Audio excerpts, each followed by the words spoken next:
कमरे के पंखे की हवा से उड़ रही उस सुनहरी लट से वीर की निगाहें हट नहीं रही थीं।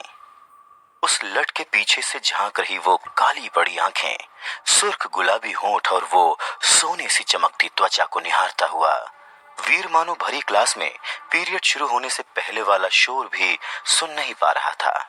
18 साल का खूबसूरत नौजवान वीर प्रिया को निहारता हुआ अपनी सीट को यूं पकड़े बैठा था मानो सीट छूट जाएगी और वो स्प्रिंग की तरह हवा में उछल जाएगा। उसके दिल की धड़कनें टीवी पर आने वाले म्यूचुअल फंड के ऐड की तरह पर्राटेदार चल रही थीं, मानो कह रही हों, romantic relationship are subject to social risk, please read the girl carefully before proposing. पर दिल है कि मानता नहीं। वीर से अब रहा नहीं जा रहा था और वो अपने बैग से एक लाल गुलाब का फूल और एक पिंक कलर का कार्ड निकालता है और धीमे से जाकर प्रिया के सामने खड़ा हो जाता है। ये देखकर पूरी क्लास ऐसे शांत हो जाती है जैसे कोई टीचर आ गया हो। वीर हिम्मत जुटाकर प्रिया की तरफ गुलाब का फूल बढ़ा देता है और कह ही डालता है, आई लव यू प्रिया। प्रिया आव देखती है नताब और वीर को एक धक्का देकर दांत भींचते हुए धीमी आवाज में कहती है, शट अप, पीछे देख। वीर को बहुत अजीब लगता है। वो प्यार में आगे बढ़ना चाहता है और माशूका कह रही है कि पीछे देख। वो सोच ही रहा होता है कि तभी एक भारी आवाज से उसका ध्यान पीछे जाता है। ओ हीरो, आशिक आवारा, चल सीट पर बैठ जा, रिजल्ट अनाउंस करना है। अब वीर को एहसास होता है कि क्लास सच में टीचर को देखकर शांत हुई थी। भाई पोपट होने की भी कोई हद होती है। उस टीचर की ऐसी दहाड़ सुनकर जान चली जाए, ये आशिकी भला क्या चीज है। वीर धड़ाम से वहीं पर बैठ जाता है। क्लास में सभी बच्चे पास हो गए हैं सिवाय एक को छोड़कर। वीर रह जा। मैथ्स टीचर की ये दूसरी दहाड़ सचमुच जानलेवा थी। सभी हंस पड़ते हैं, प्रिया भी। वीर के सपनों का जहाज उसके एम्बैरेसमेंट के समंदर में डूबता सा फील हो रहा था उसे क्या पता था कि जिंदगी के कागज पर वो किस्मत की कलम से जो लव लेटर लिखने वाला था उसे मैथ्स के इक्वेशन खराब कर देंगे। इस रिजल्ट के अनाउंसमेंट की इससे बुरी टाइमिंग और नहीं हो सकती थी। बेचारा वीर, उसे तो लग रहा था कि पूरी क्लास में प्रिया ही सबसे ज्यादा उस पर हंस रही थी। तभी मैथ्स टीचर आके बिल्कुल वीर के सिर पर खड़ा हो जाता है और एक पेपर उसके सामने पटक कर कहता है, कल मुझे इस परफॉर्मेंस रिपोर्ट पर तुम्हारे पेरेंट्स के साइन चाहिए, समझ गए? लंठ कहीं का। फिर एक ठहाका लगता है और उसमें फिर से सबसे तेज आवाज प्रिया की ही सुनाई देती है, लंठ कहीं का। प्रिया की हंसी जो वीर के मन के गार्डन में फूल खिला देती थी, वही हंसी आज उसके दिल के झोपड़े में आग लगा रही थी। वीर अब बर्दाश्त नहीं कर पा रहा था और वो उठ के क्लास से बाहर चला जाता है। बेचारा वीर, इतनी समस्याएं तो टीवी सीरियल वाली डेली सोप की हीरोइन को भी कभी नहीं होती जितनी उसको आज हो गई थी। मैथ्स और प्यार में ज्यादा फर्क नहीं है, दोनों ही कॉम्प्लिकेटेड होते हैं। इसीलिए अपना वीर दोनों में ही फेल हो गया। अब पेरेंट्स से रिपोर्ट कार्ड साइन भी करवाना है। घर में मम्मी और बहन है, पापा तो अब रहे नहीं। बिजनेस राइवलरी में किसी ने उनका मर्डर कर दिया था। तब से ही शायद वीर का पढ़ाई में मन लगना बंद हो गया था। अरे आज तो बड़ी जल्दी आ गया। वीर ने एक टांग घर के अंदर डाली ही थी कि माँ ने गोली की तरह सवाल दाग दिया, जैसे वीर दहलीज नहीं देश का बॉर्डर क्रॉस कर रहा हो। वीर भी तैयार था, उसने काउंटर फायर किया। अरे मम्मी, जानती हो आज क्या हुआ है? मम्मी हड़बड़ा गई कि आखिर ऐसा क्या हो गया। इससे पहले वो कुछ पूछती वीर बोल पड़ा, अरे बवाल हो गया है मम्मी, बवाल। कॉलेज में वो जो हमारे मैथ्स टीचर है ना, उन्हें कुछ गुंडे पीटने आ गए। मम्मी की चिंता की लकीरें और गहरी हो गईं। वीर फिर बोला, सब कह रहे थे किसी औरत से चक्कर है उनका। अरे पर वो तो शादीशुदा है ना, अच्छे आदमी है भाई। माँ ने चिंता जताई। अरे वही तो माँ, तुम तो सब जानती हो उनके बारे में। वेरी गुड, अब इस पेपर पर साइन कर दो। वीर ने चाल चली। क्या इस पेपर में? माँ ने पूछा। मैथ्स टीचर का कैरेक्टर सर्टिफिकेट है माँ। ये सभी बच्चों को और उनके पेरेंट्स को साइन करवा के देना है सर को, वरना डीन सर हमारे जो है ना, वो मैथ्स टीचर को जॉब से निकाल देंगे। वीर ये बोलकर मम्मी को ध्यान से देखने लगा कि उसका पैंतरा काम करता है या नहीं, पर हर बार की तरह आज भी काम कर ही गया। मम्मी ने झट से पेपर पर साइन कर दिया। पेपर पर साइन मिलते ही वीर ऐसे गायब हुआ जैसे माइथो सीरीज में काम होने के बाद नारद मुनि गायब होते हैं। चलो, एक प्रॉब्लम तो निपटी। वीर राहत की सांस लेता हुआ अपने कमरे के बिस्तर पर निढाल होकर गिरता है। वीर का कमरा देखकर ऐसा लग रहा था जैसे वर्ल्ड वॉर 2 इसी कमरे में लड़ी गई थी। मम्मी और बहन को इस कमरे में आने की सख्त मनाही थी, इसीलिए कोई कमरा साफ भी नहीं कर पाता था। वीर ने अपने कान में ईयरफोन्स डाले और हेवी इलेक्ट्रॉनिक म्यूजिक लगा लिया। तभी अचानक उसी म्यूजिक के बीच से एक आवाज सुनाई दी। वीर पुत्र। ये आवाज जानी पहचानी थी। वीर दहशत में आ गया, पर इससे पहले वो कुछ कह पाता या कर पाता, उसके मोबाइल की स्क्रीन से डॉक्टर खुराना का हॉलोग्राम पॉपकॉर्न की तरह उछलकर बाहर आता है। उस हॉलोग्राम को अचानक देखकर वीर के हाथ से मोबाइल छूटकर नीचे गिर जाता है। हार्ट अटैक करवाओगे क्या अंकल? वीर झल्लाता है।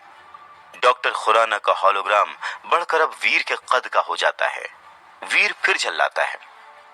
आप इस तरह मेरी लाइफ में जब चाहे तब नहीं घुस सकते। खुराना उसकी भावनाओं को समझते हुए कंसर्न दिखाते हैं। पुत्र, तेरे पापा मेरे बहुत अच्छे दोस्त थे।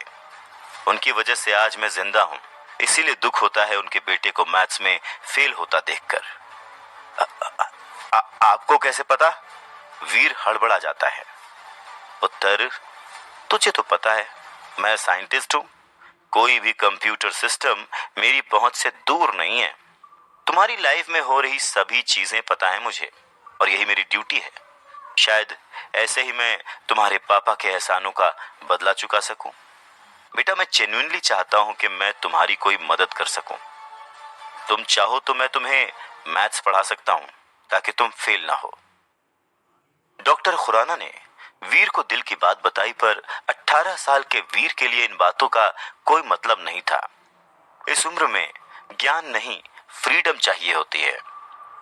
डॉक्टर खुराना फिर वीर को कहते हैं, बेटा, तुम्हारा पढ़ाई में मन नहीं लगता तो कोई बात नहीं, मैं तुम्हें अपनी लैब में जॉब भी दे सकता हूं। तुम चाहो तो अभी से पैसे कमा सकते हो। तुम्हें नई नई चीजें सीखने को मिलेंगी। बेटा, तुम्हें पता है हमारी धरती एकमात्र ऐसा ग्रह नहीं है जहां पर जीवन हो। सच में और भी कई ऐसे ग्रह हैं। वीर सोचता है कि वैसे ही मेरी ग्रह दशा खराब चल रही है और अंकल नए ग्रहों के बारे में सिखा रहे हैं। आखिर कैसे पीछा छुड़ाऊं मैं इस गले पड़ू अंकल से। अब वो समझ चुका है कि डॉक्टर खुराना से पीछा छुड़ाना इतना आसान नहीं था, इसीलिए उसने आसपास देखा और फिर अपना मोबाइल उठाकर पास रखे फिश बोल में डाल दिया। गुड़गुड़ करते मोबाइल के साथ डॉक्टर खुराना का हॉलोग्राम भी बंद हो गया। वीर ने अपने दोनों हाथों को ऐसे झटका जैसे कोई मुसीबत टल गई हो, पर आज फिर से वीर को मोबाइल टेबल लैंप के नीचे सुखाना पड़ेगा। दूसरे दिन दोस्तों की आवाज से वीर की नींद खुलती है और वीर को रियलाइज होता है कि वो आज फिर से कॉलेज के लिए लेट हो चुका है। फटाफट से तैयार होकर वो नीचे आता है। माँ रोज की तरह ब्रेकफास्ट लेकर खड़ी है, जो भागता हुआ वीर झट से उठाता है और आगे बढ़ जाता है। तभी मम्मी पीछे से आवाज देकर उसे रोकती हैं। वीर के पास ज्यादा समय नहीं है, पर वो रुकता है। बेटा, तुम्हारे पापा को गए हुए आज पूरा 1 साल हो गया है। माँ के मुंह से ये सुनकर वीर थोड़ा गंभीर हो जाता है। माँ आगे कहती है, मैं समझती हूँ तुम अभी तक इस सदमे से बाहर नहीं निकले हो, पर बेटा पढ़ाई पर ध्यान नहीं दोगे तो तुम्हारी मुसीबतें और बढ़ सकती हैं। आखिर तुम्हें ही इस घर का सहारा बनना है बेटा। ये सब सुनकर वीर बहुत इरिटेट होता है, पर हाँ में सर हिला देता है। तभी माँ अपने हाथ में दबाए 500 के 2 नोट निकालकर वीर के हाथ में रखते हुए ये कहती है कि वो जाके कॉम्प्लीमेंट्री का एग्जाम दे दे ताकि उसका साल खराब ना हो, और वो पीछे पलटकर चली जाती है। ये सुनकर वीर हक्का बक्का रह जाता है। उसे एहसास हो गया था कि माँ को उसके फेल होने के बारे में पता चल चुका है। तब भी मम्मी ने इस बारे में कुछ नहीं कहा। फिर वीर भी घर के बाहर की तरफ बढ़ जाता है। पापा की मौत के बाद वीर का पढ़ाई में मन लगना बिल्कुल बंद हो चुका था। वो बस रियलिटी से दूर रहना चाहता था। इसीलिए कॉम्प्लीमेंट्री एग्जाम के लिए मिले पैसों से वो दोस्तों के साथ फिल्म देखने चला जाता है। पूरे दिन कॉलेज छोड़कर मम्मी से मिले पैसों से मस्ती करने के बाद वीर के दोस्त वीर को घर छोड़ने आते हैं। घर के बाहर खड़े 3 लोग वीर की मम्मी पर चिल्ला रहे हैं। सारे दोस्त ये देखकर हैरान हो जाते हैं, लेकिन वीर को एहसास हो गया था कि आज फिर उसकी बुआ और चाचा उसकी माँ से प्रॉपर्टी को लेकर लड़ाई करने आई हैं। वीर दोस्तों के सामने एम्बैरेस्ड फील करने लगता है। प्रेरणा, आखिर तुम चाहती क्या हो? ये घर हमारे माता पिता का है और मेरा और मेरे भाइयों का इस पर बराबर का हक है। अब जब विहान भैया नहीं रहे तो हम उनकी पत्नी और बच्चों को परेशान नहीं करना चाहते। घर बेचने के बाद उनका जो भी हिस्सा बनेगा वो हम तुम लोगों को दे देंगे। लेकिन अगर तुम ये पूरी हवेली हड़पने की फिराक में हो तो हम ऐसा कभी नहीं होने देंगे, वीर की बुआ चिल्लाती है।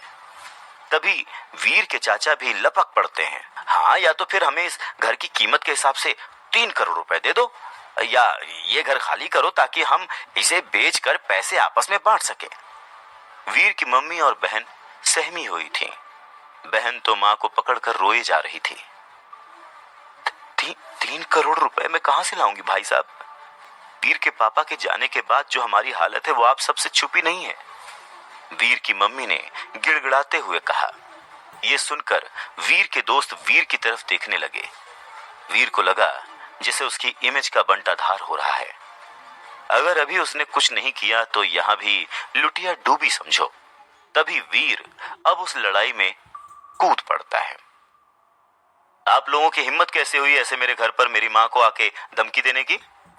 वीर को ऐसे गुस्से में चिल्लाते देख सब हैरान रह जाते हैं। आप लोगों को शर्म नहीं आती? मेरे पापा ने आप लोगों की कितनी मदद की है।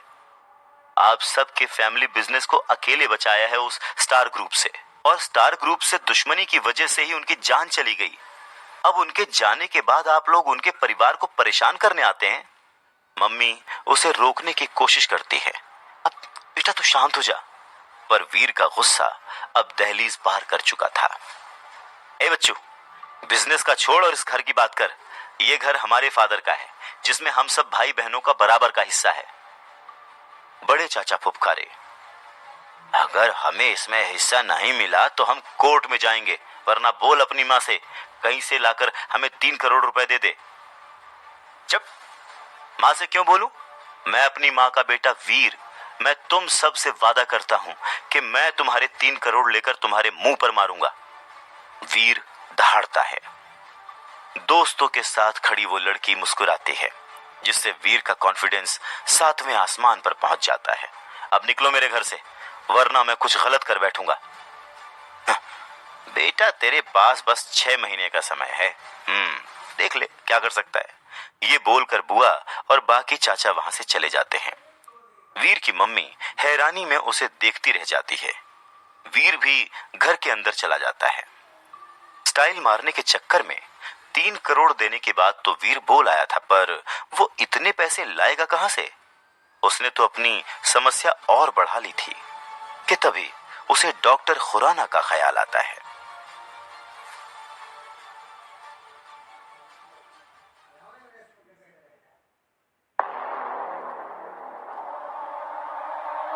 तीन करोड़ जुटाने की चिंता में वीर अपने कमरे में चहलकदमी कर रहा था। तभी उसके दिमाग में आइडिया आता है। खुराना अंकल। खुराना का नाम लेते ही खुराना का होलोग्राम फिर उसके मोबाइल में अचानक से अपीयर होता है, जिसे देखकर हर बार की तरह वीर डर जाता है। हाँ पुत्र, तूने मुझे बुलाया? खुराना बोलता है। अंकल आप अलादीन के जिन हो क्या कि मैं आपका नाम लेता हूं और आप अपीयर हो जाते हो? वीर जेन्युइनली ये जानना चाहता है। खुराना हंसता है। अरे बेटा, मैंने तुम्हारे मोबाइल पर वॉइस कमांड इंस्टॉल कर दिया था ताकि किसी भी मुसीबत में तुम मुझको बुलाओ तो मैं जल्द से तुम्हारी मदद के लिए आ सकूं। ये सुनकर वीर उनसे पूछना चाहता है कि आपको इसके अलावा कोई और काम धंधा है कि नहीं, पर पैसा न मिलने के डर से वो नहीं पूछता, चुप रह जाता है। बोल पुत्र, क्या हेल्प चाहिए तुझे? खुराना पूछता है। हेल्प तो चाहिए अंकल। वीर बोल ही रहा था कि खुराना बोलता है, तो फिर आ जाओ मेरी लैब। लैब भी घुमा दूंगा और बातें भी कर लेंगे। मैंने तुम्हारे मोबाइल पर लोकेशन भेजा है, देखो। Okay, see you soon. ये बोलकर खुराना फोन काट देता है। इतनी तेजी में ये सब होता है कि वीर प्लेजेंटली सरप्राइज रह जाता है। वो सोचता है कि खुराना इतना बड़ा साइंटिस्ट है तो 3 करोड़ तो होने ही चाहिए उसके पास। वीर खुराना के दिए हुए पते पर पहुंच जाता है और चारों तरफ देखता है। वो किसी बड़े ऊंचे कांच वाली बिल्डिंग की कल्पना लिए चारों तरफ देख रहा है। आखिर इतने बड़े साइंटिस्ट है खुराना अंकल, तो उनका ऑफिस भी तो शानदार ही होगा। पर वहां तो बस एक टूटा फूटा मकान दिख रहा था। वीर कंफ्यूज था कि तभी उस टूटे फूटे मकान से खुराना भागता हुआ बाहर आता है। अरे पुत्र, तू आ गया। Welcome welcome welcome in my lab. Khurana की बात सुनकर वीर के मन में बस एक ही ख्याल आता है, खोदा पहाड़ निकला चूहा। खुराना उसका हाथ पकड़ के लगभग घसीटते हुए अंदर ले जाता है। अंदर आने के बाद का नजारा देखकर वीर को लगता है, भैया गई भैंस पानी में। कबाड़ी की दुकान भी उस घर से ज्यादा अच्छी थी। अब वीर अपनी भावनाओं पर काबू नहीं रख पाया और अपना सवाल दाग ही देता है।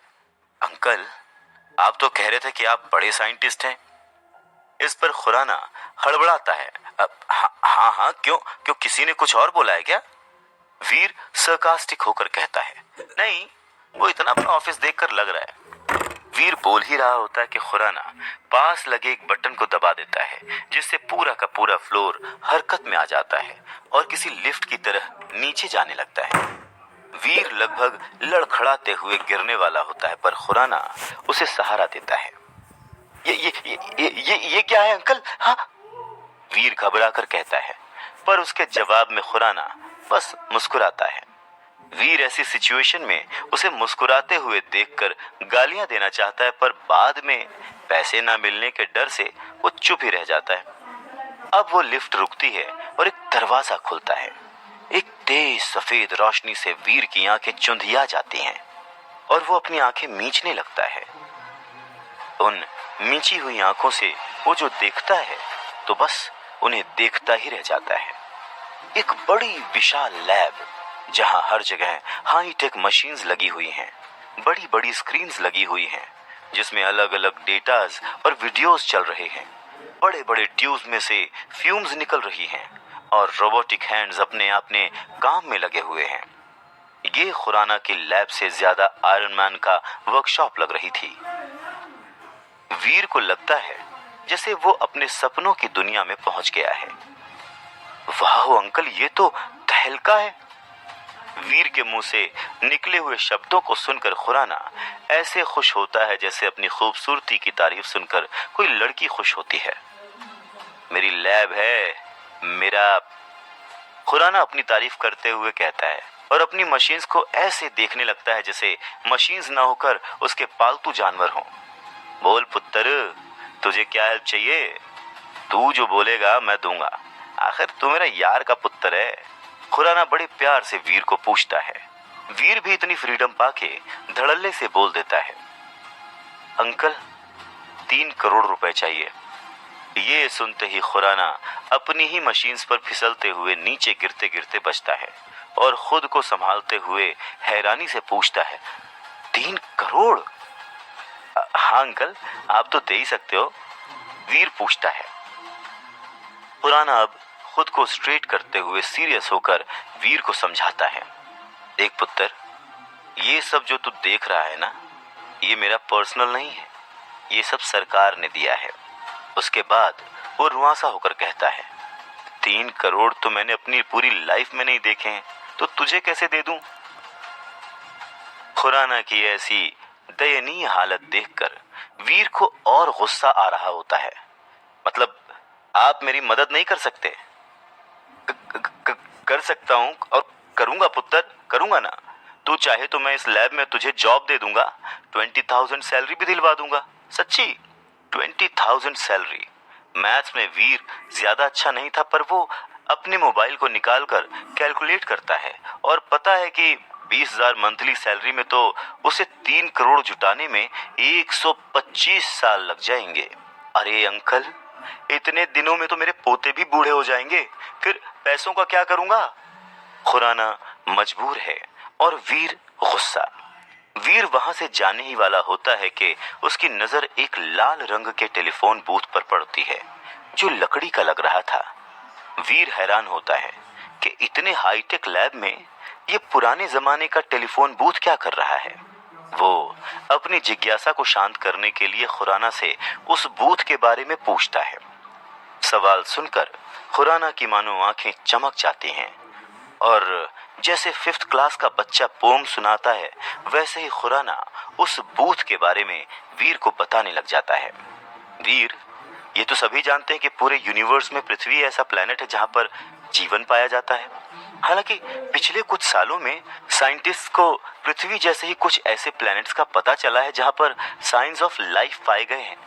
हमारे जैसे ही लोग, हमारे जैसे ही जानवर और हमारे जैसे ही पेड़ पौधे, लेकिन देखने में हमसे काफी अलग। आम भाषा में ऐसे लोगों को हम एलियंस यानी कि दूसरी दुनिया के लोग कहते हैं। डॉक्टर खुराना वीर को समझाते हुए कहते हैं और वीर उनकी बात को समझने की कोशिश करता है। एलियंस? जैसे पीके मूवी में आमिर खान था? पर अंकल, ऐसे लोग तो बस फिल्मों और किस्से कहानियों में ही होते हैं ना। मेरा मतलब है कि असल जिंदगी में मैंने तो आज तक कोई भी एलियन नहीं देखा। हाँ, बचपन में मेरा सपना था कि मेन इन ब्लैक मूवी की तरह मेरा भी किसी एलियन से आमना सामना हो जाए, पर फिर मैं बड़ा हो गया और इस सपने को मजाक में लेने लग गया, क्योंकि मैं समझ गया था कि ये सब सिर्फ किस्से कहानियों में होता है। डॉक्टर खुराना की बात सुनकर वीर काफी कंफ्यूज था। डॉक्टर खुराना ने मुस्कुराते हुए वीर से कहा, हमारी फिल्में और कहानियां कहीं ना कहीं हमारी असल जिंदगी से ही तो जुड़ी होती हैं वीर, और अब तो साइंस ने भी इस बात को मान लिया है कि एलियंस होते हैं। खैर, अब ये बात तुमसे कैसे जुड़ी हुई है, मैं उस बारे में तुम्हें बताता हूँ। और फिर वीर ध्यान से उनकी बातें सुनने लगता है। पिछले कुछ सालों से हमारी एजेंसी टाइटन ग्रह में एक सीक्रेट मिशन चला रही है, जहां हर साल हम कुछ लोगों को टाइटन ग्रह पर भेजते हैं। दरअसल उस ग्रह पर डेवलपमेंट अभी भी अपनी पहली स्टेज पर है, इसीलिए वहां के लोग अभी पूरी तरह से विकसित नहीं हो पाए हैं। वहां कई लोग ऐसे हैं जो कि ना तो पूरी तरह से इंसान हैं और ना ही पूरी तरह से जानवर। मतलब उनके शरीर के कुछ हिस्से तो इंसानों जैसे हैं, लेकिन उनकी हरकतें और दिमाग जानवरों जैसा है। साथ ही साथ वहां कुछ जानवर ऐसे भी हैं जो विकसित होकर बहुत खतरनाक होते जा रहे हैं।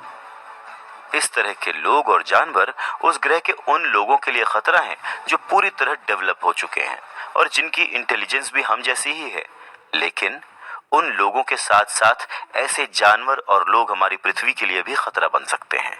इसीलिए हर साल हम अपने प्लेनेट से कुछ लोग टाइटन ग्रह पर भेजते हैं, ताकि वो लोग हमारी पृथ्वी की तरफ बढ़ रहे खतरे को वहीं पर खत्म कर सकें।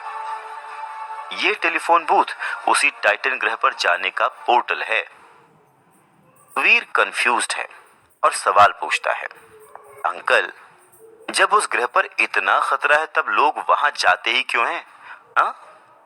खुराना मुस्कुराता है और कहता है, पैसे कमाने और ताकत पाने के लिए। वीर प्लेजेंटली सरप्राइज हो जाता है और पूछता है कि लोग कितने पैसे कमा सकते हैं वहां पर? अनलिमिटेड, समझ रहे हो? अनलिमिटेड। खुराना इस तरह से खुश होकर बोलता है जिससे वीर को यकीन हो जाए कि उसकी पैसों की समस्या भी टाइटन ग्रह पर जाकर खत्म हो सकती है। वीर सोचने लगता है। वीर को देखकर खुराना को भी एहसास होता है कि वीर टाइटन के बारे में सोच रहा है। खुराना तुरंत ही वीर के सपनों पर पानी फेरते हुए कहता है, नहीं नहीं, पर तुम वहां नहीं जा सकते, इसलिए सोचो भी मत। वीर हैरान हो जाता है। अरे भाई, तुम मेरे जिगरी दोस्त के इकलौते बेटे हो, यानी मेरे भी बेटे जैसे ही हुए। मैं तुम्हारी जान खतरे में नहीं डाल सकता। तुम घर जाओ और कोई और रास्ता ढूंढो पैसे जुटाने का। ये कहते हुए खुराना वीर को उसकी लैब से बाहर जाने को कह देते हैं। हालांकि वीर घर की ओर निकल जाता है, पर खुराना की बात उसके दिमाग में किसी साइंस फिक्शन फिल्म की तरह घूम रही थी। पर साथ में अफसोस भी है कि वो परिवार के लिए पैसे नहीं जुटा पाया। वीर जैसे ही घर पहुंचता है तो देखता है कि उसके लफंटर दोस्तों की टोली बाहर ही उसका इंतजार कर रही है। वीर समझ जाता है कि वो लोग कल वाली बात पर उससे सवाल पूछेंगे और वो एम्बैरेस होगा। इसीलिए जैसे ही वो दोस्तों से मिलता है, खुद ही सारी कहानी सुनाना शुरू कर देता है कि कैसे उसके फादर ने उसके डूबते हुए फैमिली बिजनेस को संभाला और उसकी बुआ और चाचा की शादियां करवाईं, उन्हें घर दिलवाया, उनकी वजह से स्टार ग्रुप से पंगा भी लिया जिसकी वजह से उनकी जान चली गई। पर उनके जाने के बाद उसकी बुआ और चाचा उन्हें दादाजी के घर से निकालना चाहते हैं। वीर की कहानी सुनकर सभी दोस्त उसे सिंपैथी दिखाते हैं।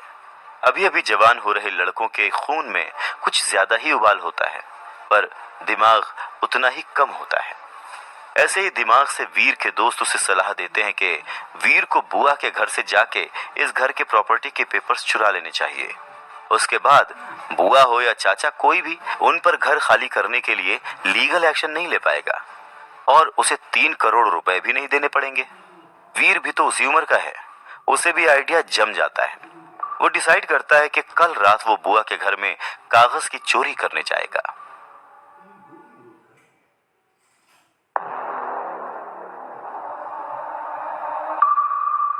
शाम ढलने को है।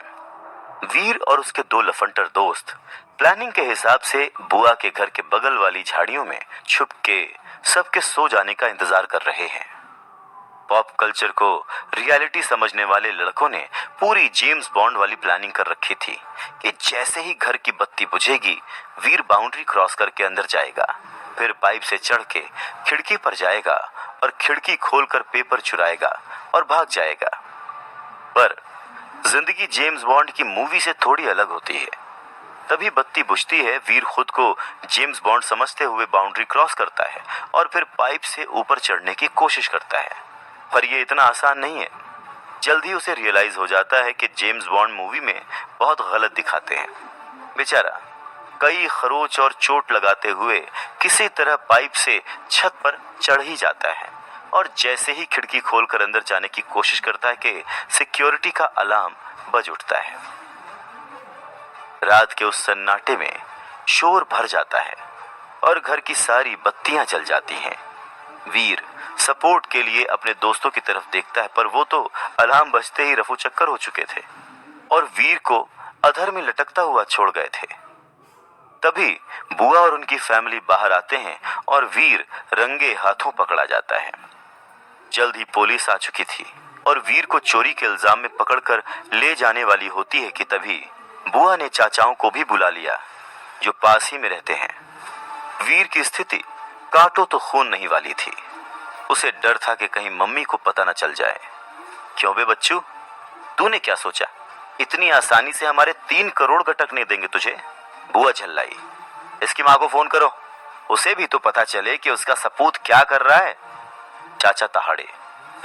नहीं नहीं, मम्मी को फोन मत करना, वीर गिड़गिड़ाया। मम्मी को पता चला तो वो टूट जाएंगी। ये सुनकर बुआ और चाचा एक दूसरे से नैन मटक्का करते हैं और फिर वीर को कहते हैं, देख बे छोकरे, मैं तुझे छोड़ दूंगी और ये चोरी का इल्जाम भी वापस ले लूंगी, लेकिन तुझे अपनी माँ को मनाकर वो हवेली बिकवानी होगी, समझा? तू तो समझदार है ना, समझ रहा है ना मैं क्या कह रही हूँ? बुआ प्यार से धमकाते हुए बोलती है, और अगर वो हवेली अगले महीने तक खाली नहीं हुई तो याद रख, पुराने मकानों में आग बड़ी आसानी से लग जाती है। चाचा ने धमकी देते हुए इतनी बड़ी बात बोल दी जिससे वीर का अस्तित्व ही हिल गया। उसे एहसास हो गया था कि उसकी इस छोटी सी गलती का परिणाम कितना भयानक हो सकता है।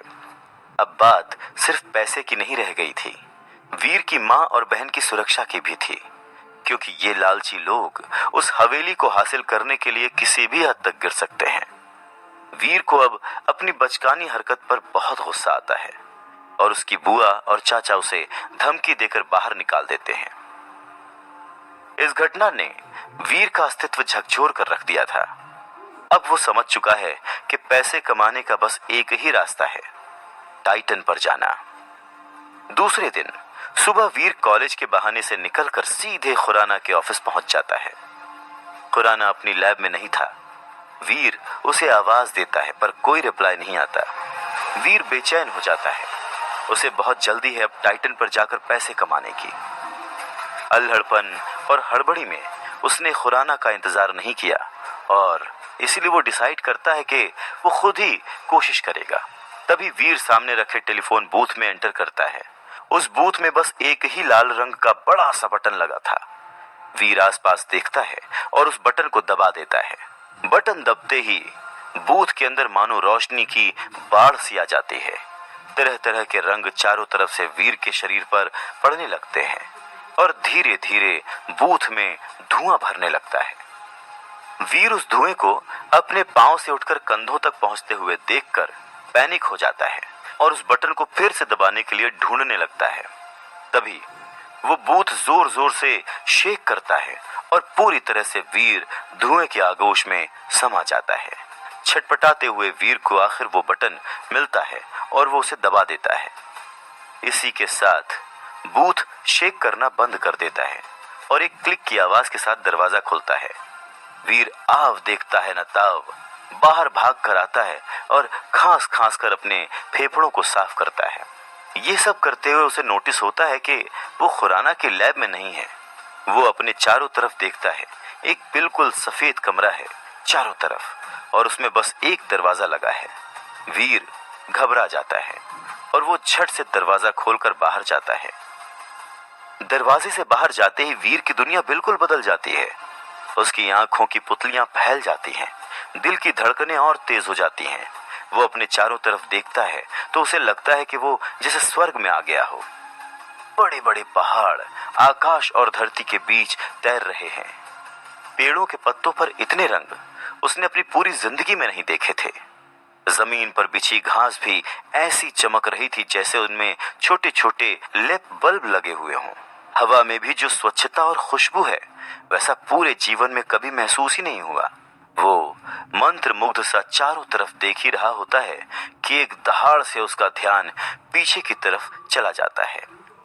पीछे की तरफ मुड़कर जो वो देखता है तो ऐसा लगता है कि जैसे उसकी धड़कन ही एक पल के लिए रुक गई हो। अचानक से उसके चेहरे के रंग उड़ जाते हैं और पांव बेजान से जमीन पर गड़ जाते हैं। वो देखता है उसके ठीक सामने एक अजीब सा जानवर खड़ा है। उसका सर शेर के जैसा है पर शरीर गेंडे के जैसा। आइस एज के लायंस की तरह बड़ी बड़ी टांग बाहर लटक रही है। पूरे सर पर टेंटिकल्स निकले हुए हैं। उसे देखने के बाद वीर चाहकर भी अपनी जगह से हिल नहीं पाता। तभी वो जानवर वीर की तरफ छलांग लगा देता है पर इससे पहले कि वो वीर तक पहुंच पाता एक भाला उड़ता हुआ आकर उस जानवर से टकरा जाता है और वो जानवर छिटक कर दूर जा गिरता है। वीर हैरान होकर भाले की दिशा में देखता है। एक अजीब से घोड़े पर सवार गहरे हरे रंग का लबादा ओढ़े एक घुड़सवार अपने दोनों हाथों में तलवार लिए उस जानवर के पीछे जाता है। पर जाते हुए वो घुड़सवार एक पल के लिए रुक के पीछे मुड़ता है जिससे उसके लबादे का हुड नीचे सरकता है और उसके अंदर से काले घने बाल हवा में लहरा जाते हैं। वो घुड़सवार एक लड़की थी, बेहद खूबसूरत लड़की जिसकी काजल से भरी बड़ी बड़ी आंखें जब वीर को घूरती हैं तो वीर को लगता है जैसे उसका दिल कूद कूद कर सीने से बाहर आ जाएगा। योद्धा के वेश में इतना मासूम चेहरा, ये कॉम्बिनेशन सच में कातिल था। वो लड़की वापस आगे मुड़कर उस जानवर के पीछे चली जाती है। वीर उसे आवाज लगाने ही वाला होता है कि तभी एक हाथ आकर उसे खींच ले जाता है। वीर खुद को फिर से धुएं से घिरा पाता है और जब धुआं छटता है तो वीर देखता है कि उसके सामने डॉक्टर खुराना खड़े हैं और बेहद गुस्से में उसे घूर रहे हैं। ये क्या बेवकूफी करने जा रहे थे तुम? तुम्हें जिम्मेदारी का कोई एहसास है या नहीं? डॉक्टर खुराना भड़कते हुए वीर को डांटते हैं। वीर जानता है कि वो कोई जवाब देने की हालत में नहीं है। उसकी इस गलती से उसकी जान भी जा सकती थी। अगर तुम्हें कुछ हो जाता तो क्या होता आज? तुम समझते हो? तुम समझते क्यों नहीं कि वीर तुम अभी बच्चे हो, ये खतरनाक खेल तुम्हारे लिए नहीं है। डॉक्टर खुराना कंसर्न दिखाते हैं पर वीर अब गंभीर हो चुका था। अंकल, ये खेल खेलना मेरा शौक या कोई इंटरेस्ट भर नहीं है, अब ये मेरी जरूरत बन चुका है। वीर की बात सुनकर खुराना शांत होकर उसे सुनने लगता है। अब वीर उन्हें पिछले 12 घंटे में होने वाली सारी घटनाएं विस्तार से बताता है और उन्हें समझाता है कि उसका टाइटन पर जाकर पैसे कमाना कितना जरूरी है। उसकी बातों को सुनकर डॉक्टर खुराना गहरी सोच में पड़ जाते हैं और वीर मायूस होकर वहीं बैठ जाता है। काफी सोचने के बाद डॉक्टर खुराना कहते हैं, ठीक है, तुम अगर टाइटन पर जाना ही चाहते हो तो मैं तुम्हें रोकूंगा नहीं, पर वहां जाने से पहले वहां के बारे में सब कुछ जानना होगा तुम्हें। मैं तैयार हूं अंकल। ये बोलकर वीर अपना पूरा कंसंट्रेशन डॉक्टर खुराना पर लगा देता है। डॉक्टर खुराना अब वीर को टाइटन के बारे में विस्तार से बताना शुरू कर देते हैं। सुनो, टाइटन ग्रह पर हमारा बेस देव आश्रम के नाम से है। तुम टेलीपोर्ट होकर वहीं पर बने अपने कमरे में जाओगे, लेकिन वीर, वहां गुजारा करना इतना आसान नहीं होगा। समय समय पर अपनी ताकत और काबिलियत बढ़ाने के लिए तुम्हें लेवल्स पार करने होंगे और वो तब होगा जब तुम्हें जीन पॉइंट्स मिलेंगे और वो तुम्हें तब मिलेंगे जब तुम वहां एलियंस का शिकार करके उनकी एनर्जी हासिल करोगे। ये काफी कुछ वैसा ही है जैसे तुम्हारी वीडियो गेम्स की दुनिया में होता है, बस फर्क इतना है कि यहाँ पर खतरा असली है। तुम्हारी एक छोटी सी चूक तुम्हारी जान भी ले सकती है और वीडियो गेम्स की तरह यहाँ तुम्हें दूसरा मौका भी नहीं मिलेगा। जितनी आसानी से डॉक्टर खुराना ये सब कह रहे थे, वीर जानता है कि ये उससे कहीं ज्यादा मुश्किल है। टाइटन ग्रह वैसे तो दिखने में हमारी पृथ्वी जैसा ही है, लेकिन फिर भी हमारी पृथ्वी से काफी अलग है और इसीलिए वहां के नियम भी अलग हैं। इस दुनिया में साइंस और टेक्नोलॉजी दोनों ही बेवजह है, क्योंकि वहां के लोग अभी भी डेवलप हो रहे हैं। इसीलिए वहां कोई भी साइंटिफिक या टेक्निकल इक्विपमेंट काम नहीं करते। दूसरे शब्दों में कहूं तो वहां मशीन गन से ज्यादा एक स्टील का खंजर तुम्हारे लिए फायदेमंद रहेगा। मिसाइल्स और न्यूक्लियर हथियार भी वहां किसी काम के नहीं होंगे। यहां तक कि वहां पर मोबाइल फोन या ऐसे कोई भी इलेक्ट्रॉनिक इंस्ट्रूमेंट्स भी नहीं चलेंगे। सब कुछ ठीक वैसे ही होगा जैसे कि पृथ्वी के डेवलपमेंट के पहले चरण के समय था। वीर बहुत ही ध्यान से डॉक्टर खुराना की बात सुन रहा था। ये सुनने में भले ही किसी फिल्म के सीन जैसा लग रहा हो, पर असल में काफी दिलचस्प था। और हैरानी की बात तो ये थी कि वीर को इसमें और ज्यादा रुचि आ रही थी और वो आगे सुनने के लिए उत्सुक था।